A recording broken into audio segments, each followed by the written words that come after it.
This seems like almost a fantasy match right here. Gunnar Nelson versus Kevin Holland in the 170-pound division.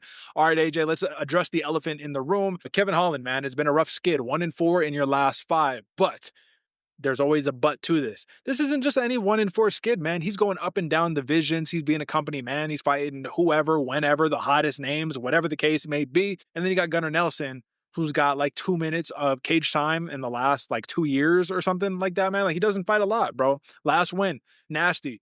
You took down Brian Barberena, bam, bam, dangerous, exciting, and you submitted him and you got him out of there.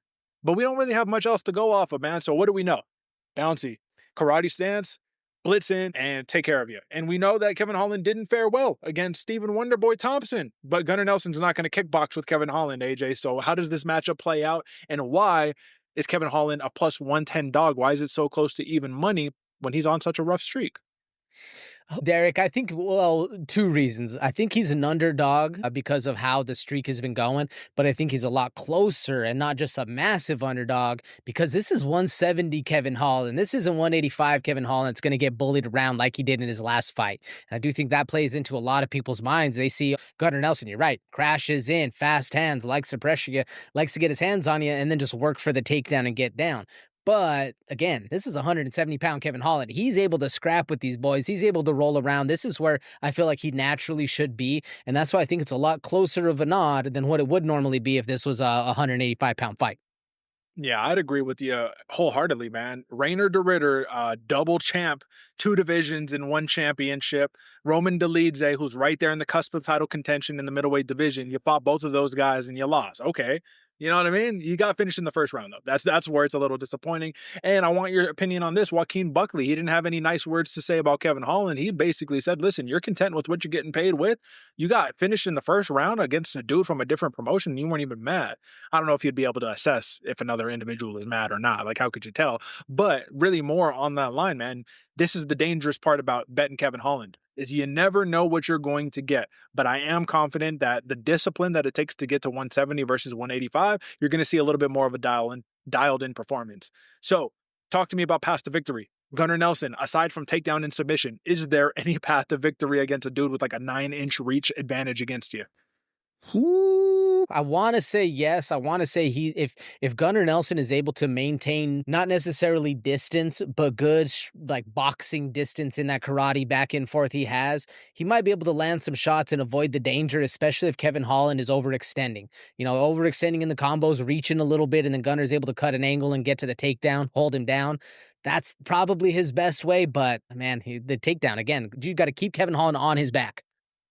Yeah, you got to keep him on his back, which I don't think that Gunnar Nelson would have that much of a problem with because of how fluent he is in his grappling. But again, Kevin Holland, man, 9-inch reach advantage, brother. Listen, when you have the karate stance, naturally your hands are low, your chin is it's up there a little bit, and you're looking for that moment when I can, fast twitch. When can I get in there? If you eat a right hand from Kevin Holland at 170 pounds, I don't know if you're getting up from that one. I don't have much else on this matchup other than I think that it's either Kevin Holland by knockout or it's Gunnar Nelson by submission. Do you see a decision path here for either fighter? For Kevin Holland. Oh, well, actually, no, for both. I mean, if Kevin Holland's able to keep the standing, point him up, piece him up, do what Stephen Wonderboy Thompson did to him, and then if you're Gunnar Nelson, keep him down, to hold him there, don't let him get up. Like, you are the better grappler. Kevin Holland, he can snatch a submission if the opportunity is presented, but I think Gunnar Nelson's a little too good for that, so I could see a decision. Personally, though, Derek, I'm rocking plus 250 Kevin Holland KO. Well, let's talk about what the odds makers are looking at for these overs, man, for the people who aren't on a side right here. Dog, over the 2.5 is the overs for rounds, plus 135 for the over, minus 165 for the under. Odds makers are saying this thing is ending early. Yeah, odds makers are saying this thing's ending early, Derek, and that, to me, that favors Kevin Holland, which is crazy that he's the underdog in this fight. Because, could Gunnar Nelson just steamroll him and get him out of there in a slick submission? Yeah, but I do think Kevin Holland has grown his game enough to not just absolutely get, ragdolled in there.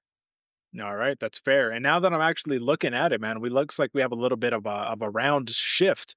So depending on the book that you're looking at, you can find 1.5 rounds minus 160 for the over, plus 125 for the under, which even goes to show if 2.5 rounds is out there, you are betting the under on that one 100%. So AJ, let's leave it cut and dry right here. Kevin Holland is the play. I would say take Kevin Holland just as a dog right here, live dog plus 110, take it. But if you don't have a side, under 2.5 rounds where you could find it. If it's 1.5, are you taking over or under? If it's 1.5, I'm taking the over. All right, that's fair. I'm in the same boat right there. So we're consensus across the board. This is going to be a fun one, a battle of the guy who's on a rough streak, but he's active versus the guy who is winning fights, but you don't see him really ever fight. A lot of people thought Gunnar Nelson was retired. I did too. I thought that after we saw the last one, we wouldn't see him again. But that's your play right there, folks. All right, man.